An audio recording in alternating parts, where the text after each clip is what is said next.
Good day, viewers. Welcome back to yet another exciting episode of Sportify, where we speak about youth sports. To see what my zone is all about, please do watch the following video.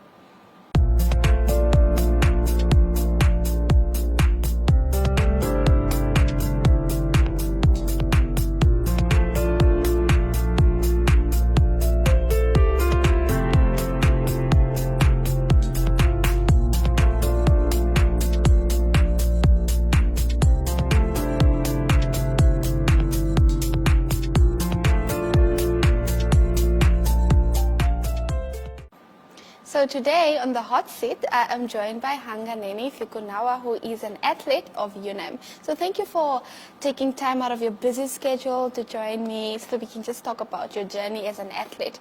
So Hanganeni, before we just start with your journey, can you tell us who is Hanganeni? What does she like doing on a day that she's just, free? Well, thank you for having me here, Micheline. My name is Hanganeni Fikunawa, as you heard. So on a regular day, I'll probably just wake up, brush my teeth, take a shower, make breakfast for my baby brother, and make breakfast for myself. And then normally I'll start studying around 12 till like 3, 4, and then I have training day off till like 7:30. Do you have training every day? Yes, Monday to Saturday. Sure.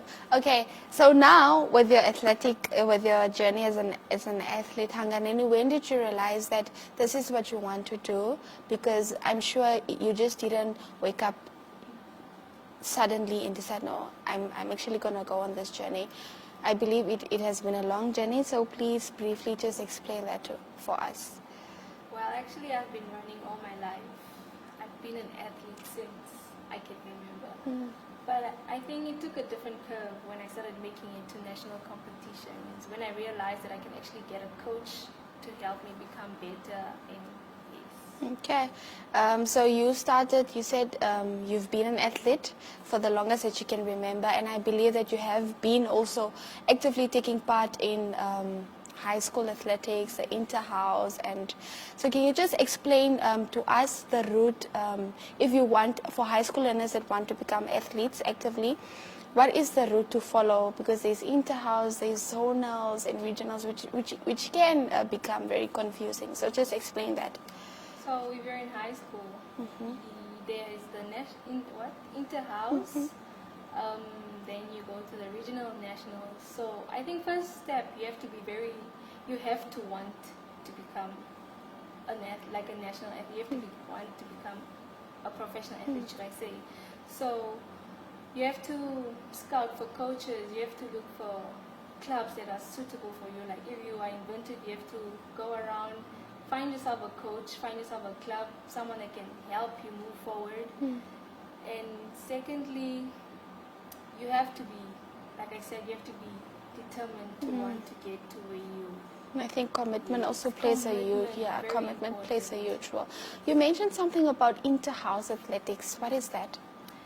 Well, Is it the different high schools coming together? Is it just one high school? So inter-house is just one high school, and then you qualify, then you go to inter-schools where you compete with the other different schools. Okay, so inter-house you have to battle each other out basically, and then there's one winner, and then you move to inter-schools. Yes. Okay. Normally at the inter-house they would choose like the first 3 winners in every event, and Okay. then you move forward. Okay. So why did you first choose to be an athlete? Why an athlete out of all the professions? And I'm sure you're even a student, so why? And how do you balance that? It's crazy. I can imagine. Having to balance school and athletics, because sometimes you have a competition on Saturday and at the same time you have a test on that same day. So you just have to sacrifice your competition because school is important. There's being a sprinter, long distance. Do you take part in all, or is it just sprinting? Yes, I am a sprinter, 100 and 200 meter athlete. I also used to do high jump, but then my coach was like, there is more potential at the 100 and 200 meters. So I am a sprinter. So now you've definitely found that you're a sprinter and you're not going for long distance. Never. Why? If you can sprint, then why can't you do the long distance? It's not the same thing. Is it? Because long distance you need a lot of endurance. Long distance is a lot of work. So sprinting is a lot of work, but it's that 12 seconds of running is enough for me. Mm-hmm. Okay, before we continue, let's just watch one of the videos where Hanganeni is hard at work, busy training.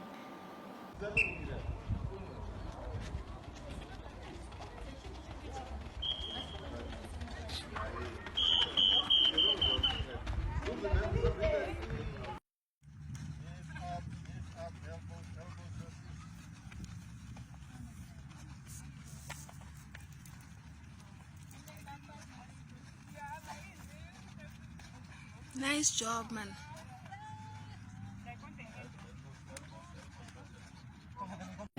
Ik moest net stoppen. Ik moest net zien. Ja, ik moet zien. Verloren, allemaal verloren. Come on! Hey, Tawana! Hanganeni, Papa! Hanganeni!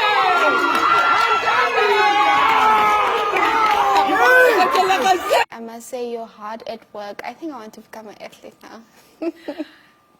So, can you just mention what has been your ultimate achievements for this year, and of course the challenges that you face as an athlete? It might be physical or mental.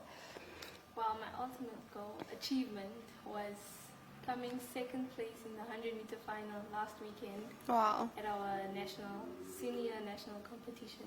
Because last year I think I was 7th. Yes, in this year I was second. So now from the 7th place to the 2nd place. Know. So next year you're gonna take the first place?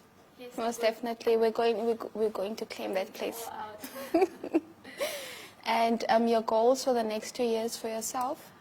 Well, the goal is because I am quite determined that I will make it to the Olympics. So that's one of the goals. And also, if not, then there are other competitions such as the African champs. Okay, let's start the All African champs and the senior African champs. So those are actually the first goals towards the Olympics. Now that you mentioned all the goals that you have for yourself, I believe that you have one similar goal that all athletes have, and that's seeing yourself on the Olympics. So, but I think that's a long route. Like, where do you start? Like, for example, you said nationals and all those competitions that you take part in. What is the criteria that they look at for you to take part in the Olympics? Because is it as a country, national? Okay, yes, it is as a country. But if you feel like you want to represent another country, if you feel like your country doesn't give you as much exposure as you want to, is it possible for you to take part in the Olympics and represent another country? Actually, it's not possible because they check your nationality, where you come from. So it's not possible. So even if you live in America but you're Namibian, you will represent Namibia. Okay, so that's a different route, so to say. So they're strict when it comes to that. Because I know for here, if you play for this netball team, you can represent another school. So they're strict when it comes to nationality. Okay, so I have a few questions for you here. And the first one goes, does your motivation as an athlete come from focusing on yourself or focusing on your team? Because you're part of a team, right, at UNM. So how does being a team player also play a role in that? Well, I am a self-driven athlete. Like, I am my own I am my own motivation. I think my desire to succeed is what motivates me. And also, as a team, we have a really close bond, so we tend to motivate each other a lot. As we also have athletes that made it to international competitions last year, so we are our own motivation, I guess. We motivate each other a lot. Okay, so if one of the team players decide they're not feeling it today, then you motivate each other in that sense. Okay, and There's this shakes that athletes drink. I'm not sure if you also drink that shake. What do you think are the disadvantages or rather the pros and cons of these shakes? Well, okay, so the shakes, there are pros and cons, like you said. So we have different types of shakes, such as the BCAA that helps you recover faster after training. The ones that, like, if you don't take enough food substances that you can take to replace what you've lost. So a meal replacement rather. Yes. Okay. So, but as an athlete, you need to check what you're taking, because some of these things are banned. They contain, what do you call this? Steroids and stuff like that. Yes. So you need to know what you're taking. You need to research whatever you're taking. Okay. And what do you love and hate about your sport? It's training. Athletics is probably one of the most draining sporting events when it comes to training, because you are at the track for long hours. You have long programs. Trainings. And sometimes you want to give up. You're just there. I remember there was a day we were doing 300 meters. And I literally wanted to cry. My coach came to me and he's like, "You're strong, Hanganeni, you can do this." But the tears were in my eyes. I couldn't do it anymore. But like, I think that motivated me, because I think I broke a barrier. Yes. Okay. And viewers, that was it from Hanganeni. Maybe just before we go, any message you want to give to aspiring athletes, as hardworking and committed as you are? All I can say is that if you want to make it to international level, you really have to be disciplined, determined, and you have to be dedicated. You have to be consistent, and you have to want to get it. Well, viewers, there you've heard it from the horse's mouth. So from Hanganeni and I, it was lovely to chat to you guys and also to get the insight of an athlete, guys, a Namibian athlete that reaches, that breaks record after record and moves from this rank to the other rank. So thank you so much for joining us, Hanganeni. All the best for your journey. Thank you for having me here today. So if you have any sport news, it can be school sports news or youth sports, please do contact Enzo at myzone.com.na, or you can call 061 297 2000.